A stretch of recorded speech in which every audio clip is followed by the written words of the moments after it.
SOB, como dijo la doctora. Los escritores somos mi persona, soy Carlos Condori, y Alberto Guaita, mi compañero. Bueno, vamos a definir primero lo que es una sibilancia, ¿no? Bueno, el SOB no va a ser una enfermedad, sino vamos a tomarlo como lo que es un síndrome clínico. Este está caracterizado por las sibilancias, que es el sonido que vamos a escuchar, y la tos persistente. Esto va a ser como sin dificultad respiratoria. Lo que va a hacer esto es reflejar una obstrucción bronquial secundaria a múltiples causas que los vamos a ver adelante. Y también puede presentarse ya sea como un episodio único recurrente que tenemos a ver más adelante. Sobre esto destacar lo que dijo la doctora, no todo lo que silba es asma. Siguiente episodio. La importancia clínica de esta, menores de 5 años no siempre se va a poder diagnosticar el asma. Por ello se emplea el término de sibilancias recurrentes o SOB. Los principales diagnósticos diferenciales que vamos a tener van a ser la bronquiolitis, el asma, las malformaciones congénitas y alguna aspiración de cuerpo extraño que siempre tenemos que descartar. Vamos a empezar con lo que son las características del lactante, en este caso lo que es la vía aérea. Como dijo la doctora, un lactante o un paciente pediátrico no va a ser un adulto chiquito, por lo que hay algunas diferencias que tenemos que tener en consideración. En primer lugar, la vía aérea de los pacientes pediátricos va a ser de menor calibre, lo cual se va a reflejar como un aumento o un incremento de la resistencia al flujo. La pared de estos va a ser menos rígida y va a tener una mayor colapsibilidad. Además que estos van a tener más glándulas mucosas, por lo tanto va a haber un incremento de las secreciones. Además que la tos de los pacientes pediátricos también es poco eficaz. Los poros de Kohn en estos pacientes van a estar cerrados. Y bueno, como ya sabemos, los pacientes pediátricos son respiradores nasales, obligados los primeros meses. Siguiendo con esto, vamos a ver otras diferencias anatómicas de los lactantes con los adultos. La lengua de los lactantes va a ser proporcionalmente más grande, como podemos ver en la imagen. La glotis va a ser de forma cónica, la epiglotis va a ser más grande y va a tener una forma de U. Además que la laringe, también como se puede ver en la imagen, va a estar más alta en el cuello, en lo que son los pacientes pediátricos. Y la región del cartílago cricoide va a ser la zona más estrecha de la vía aérea. Siguiente diapositiva. Siguiendo con las diferencias o características de los lactantes, combinado con lo que es el tórax, la parrilla costal de estos va a ser menos firme y las costillas van a estar horizontalizadas. Los cartílagos de cuello van a ser menos desarrollados. Va a haber un incremento de la presión intraabdominal con los pacientes de decúbito, y bueno, los pacientes pediátricos tienen una debilidad muscular, claramente. Además de que su inmunidad todavía está en desarrollo, por lo cual van a ser más susceptibles a infección respiratoria. Factores de riesgo que tenemos que tener en consideración. Lo que son los anatómicos, que ya los dijimos, la vía aérea va a ser más estrecha, por lo tanto va a tener una mayor colapsibilidad bronquial. Como yo lo dije también, va a haber una hipersecución mucosa, y estos pacientes tienen una menor capacidad de liquidez mucociliar. Factores ambientales, las infecciones respiratorias virales son más frecuentes en estos pacientes, por lo que ya vimos. Las condiciones de hacinamiento, las condiciones de contaminación. En pacientes personales, los pacientes recién... Ahí nomás te voy a dar un ratito interrumpido. Por ejemplo, chicos, en ambientales, antiguamente seguro han escuchado a sus papás o a sus tíos mayores de decir que antes, o alguno vivía en Lima, y que se ha venido a Arequipa para sanarse del asma, ¿sí? Porque antes también a un papá loco le decías, ¿tiene asma? No, ¿qué voy a tener yo? No tengo asma, ¿no? Del rato está tosiendo. ¿Me dejo entender? O sea, ahora que ha aumentado, a ver, las pistas de Arequipa alcanzan para la cantidad de autos que hay. ¿Cuántos tienen autos acá ustedes? Levanten la mano. Nada más, 2, 3, 4. No quiero levantar el gordito, ¿por qué? Muy bien. Entonces hay más contaminación. El problema del asma es problema de alergia, como van a ver después, ¿está bien? Este es problema de sibilancias. No sabemos si va a ser asmático o no este pequeño, finalmente crezca, pero hay factores de riesgo que están ustedes viendo. En esto de la contaminación, no les he dicho que no desarrollen mucho porque de verdad es largo el seminario, pero ¿cuántos tienen un papá fumador o ustedes fuman en casa? Antes había más, ¿cierto? Ahora no mucho. Pero basta que alguien fuma, o ustedes que van a la discoteca. Doctora, de verde, ¿qué has estado hablando este rato? Te pregunto. ¿Cuándo has ido a la discoteca la última vez? Ya bueno, no sean rochosos. El año pasado. Tu cumpleaños. ¿Cómo le corrige el doctor? ¿En serio? En julio, más o menos, ya. ¿Y fumas tú? Cuando has ido ahí estaban fumando. ¿Y qué huele tu cabello cuando regresas a tu casa? Basta que la niña entre a su casa y ya contaminó el ambiente. Si esa casaca no la lavó y la deja en el ropero, ya se contaminó. Ojo con eso. ¿Ya? Entonces, vamos a pasar. Tendríamos mucho que hablar, por ejemplo, ¿no? Pero tienen que ir viendo que estamos haciendo lo grueso, ¿no?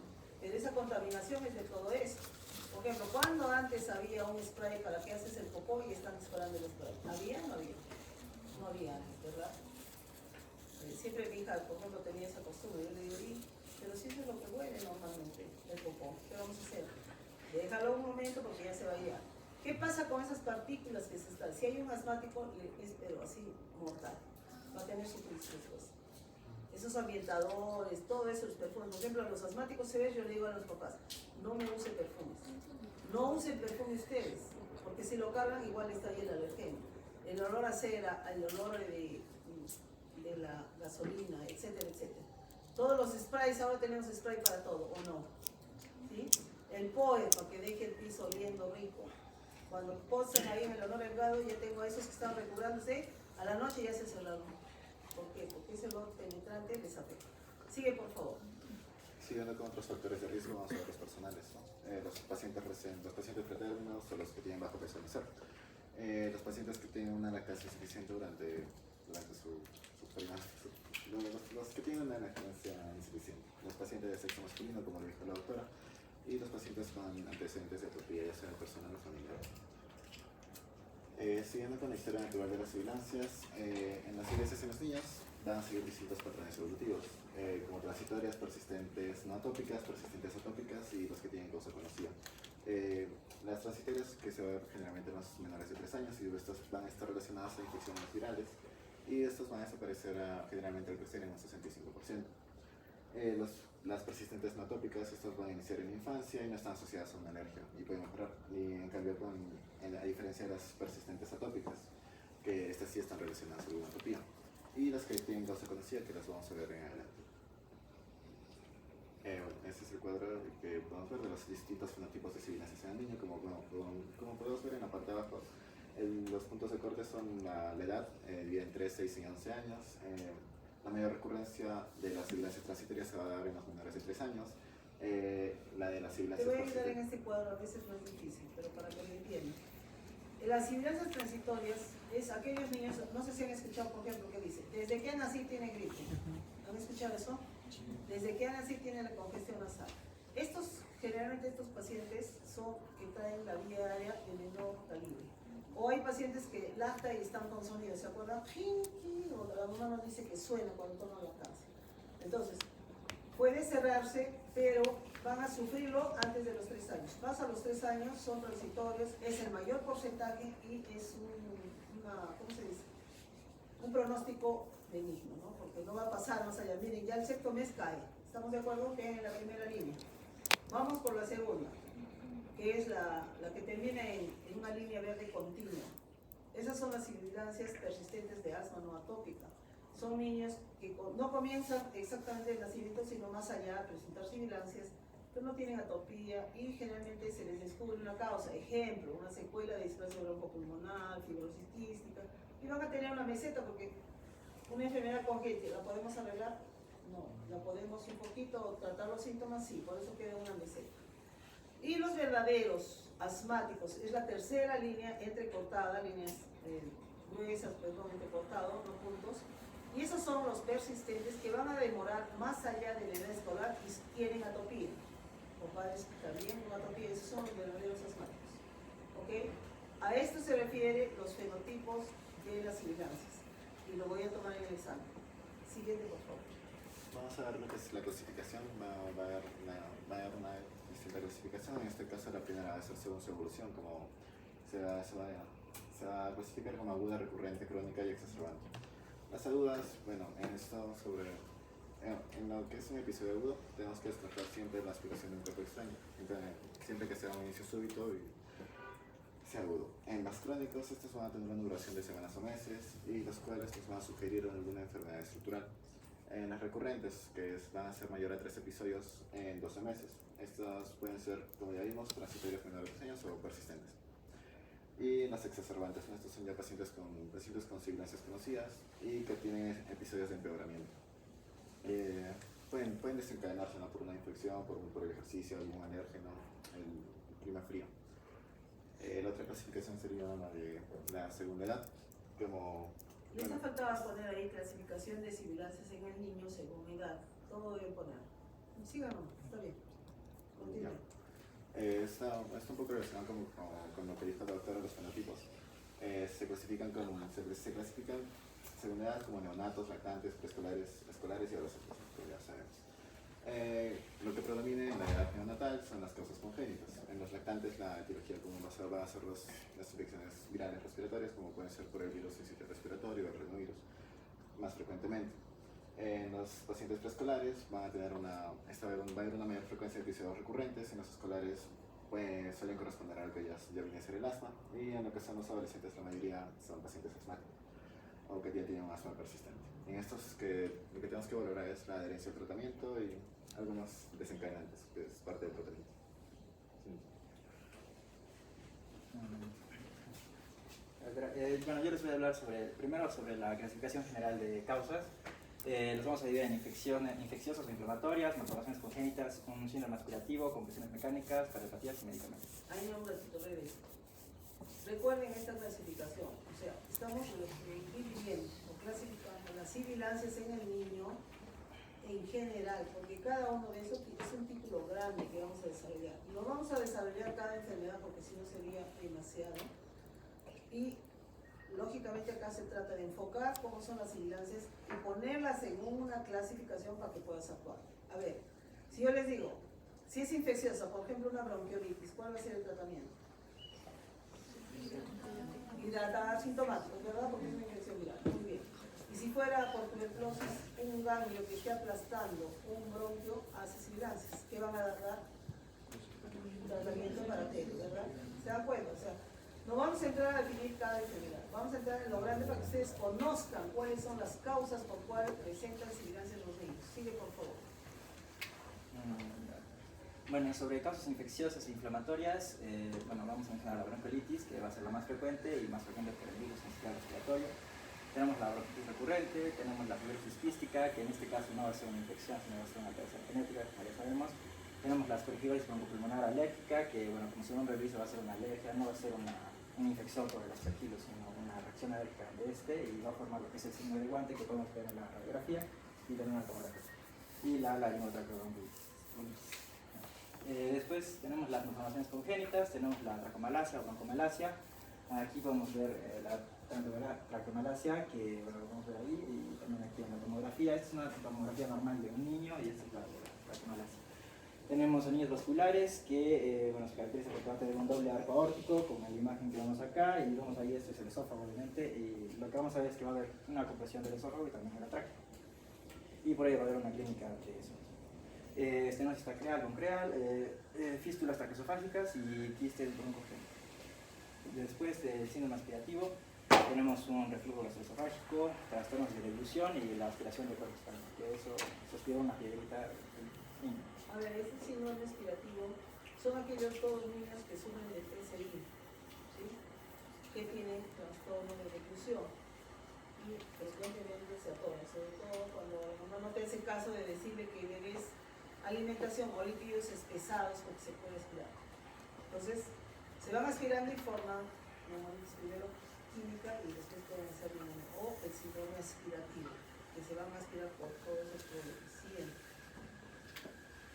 Bueno, de ahí tenemos compresiones mecánicas, tenemos los tumores mediastínicos, un porotimoma, linfoma o quistes, aquí en este caso se muestra un limoma. Tenemos anomalías de grandes vasos, lesiones tiroideas y una hernia diafragmática, que es la radiografía diaria. Después, cardiopatías, cualquier cardiopatía que pueda causar una falla de la ventricular izquierda por el hecho de que va a aumentar lo que es la congestión pulmonar, puede causar sibilancias. Tenemos el defecto septal ventricular, que puede causar lo mismo, ¿no? Bueno, más que todo es esto, ¿no? Esta imagen, ¿no? Es un defecto, lo cual va a hacer que la sangre del ventrículo izquierdo pase al ventrículo derecho y eso va a causar que haya una dilatación mayor de la arteria pulmonar y eso puede comprimir un poco lo que es la tráquea. También tenemos el PSA, presión del conducto arterioso, y va a causar casi lo mismo en esta parte de adelante. Va a haber una mayor llegada de sangre o mayor dilatación de la arteria pulmonar, y eso puede causar también de congestión. Pero bueno, y nada más. De ahí medicamentos, bueno, tenemos una tabla grande de medicamentos: la adenosina, la aspirina, los AINES, los beta-bloqueadores, sueros antivenenos, transfusión sanguínea y medio de contraste. Estos van a ser más que todo por una posible reacción alérgica que pueda tener el neonato. Regresa un poquito, ¿ok? Por ejemplo, para los pacientes que son asmáticos, ya estamos en un contexto de sibilancia nada más en la niña, en un contexto de asma, por ejemplo, el propanolol y el ibuprofeno que hemos puesto generalmente dan un poco más de tos. ¿Ok? Siguiente.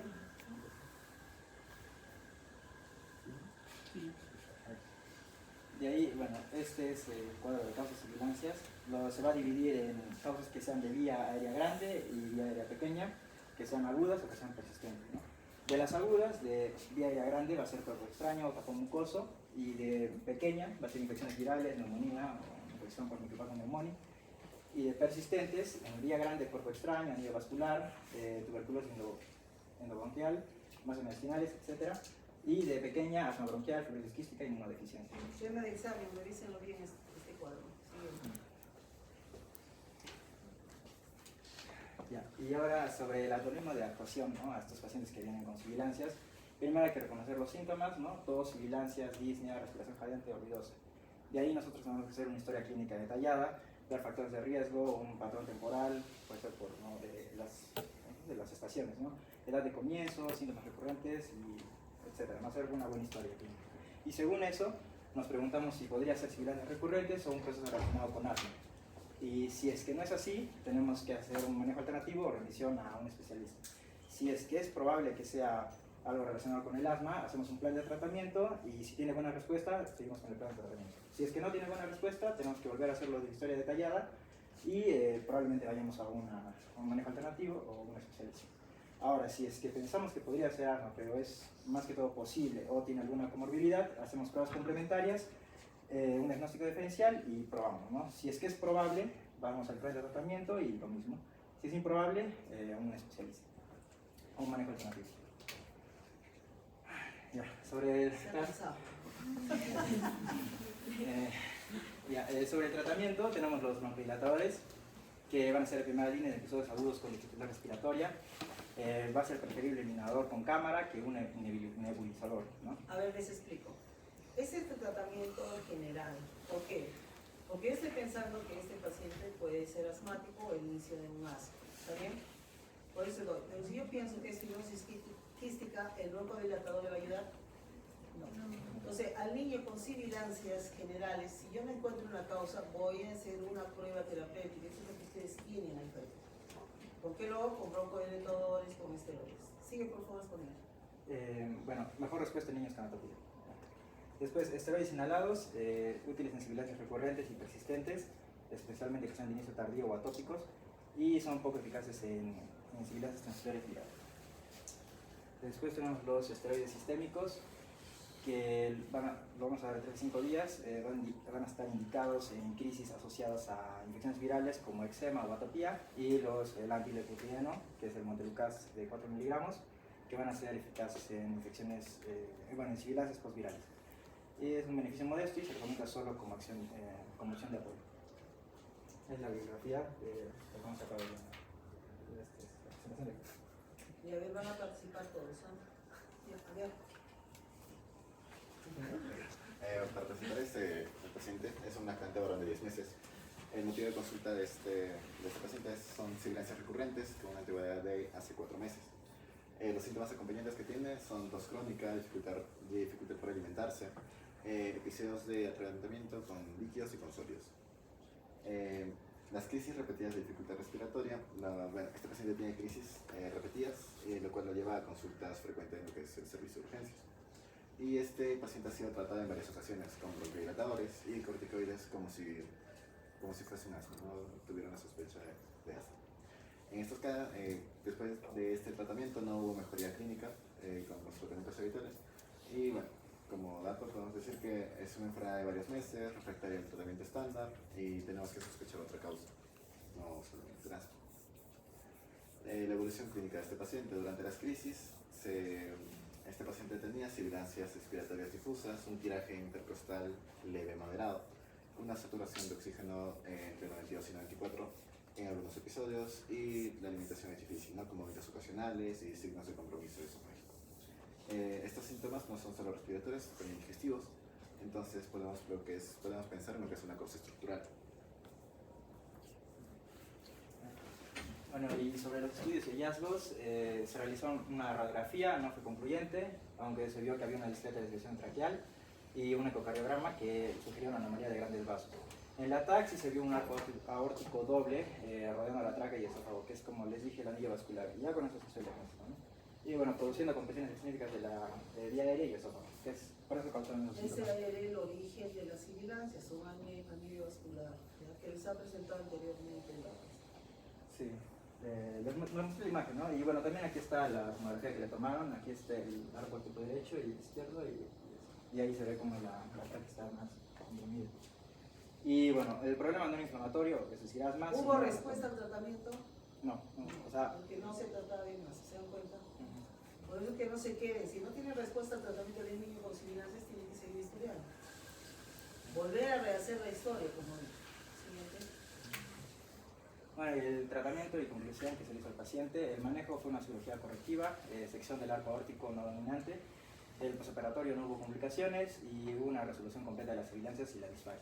En conclusión, no toda sibilancia va a ser asma y los estudios de imagen son fundamentales para llegar al diagnóstico, al menos en este caso. Y bueno, aquí está el reporte de caso donde sacamos el caso.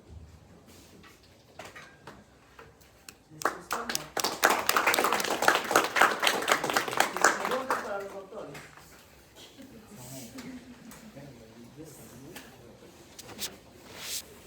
Pónganse adelante los dos, chicos. Preguntas, no sobre sus datos personales.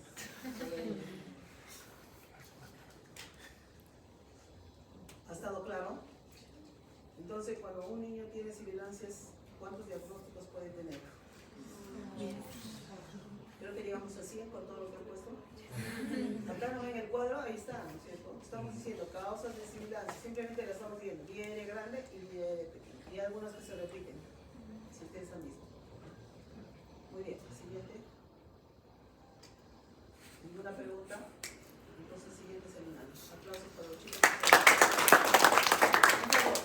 De los dos, no sé quién es el delegado, pásenme los datos. Y de los dos que se llaman, ¿quién es quién? Él es Carlos, yo soy Albert. Álvaro. Albert. ¿Ah? Albert. Albert. Sí, ya lo escribí. Ya, ese Carlos. Ahí me pones terminar, el más grande se llama Carlos.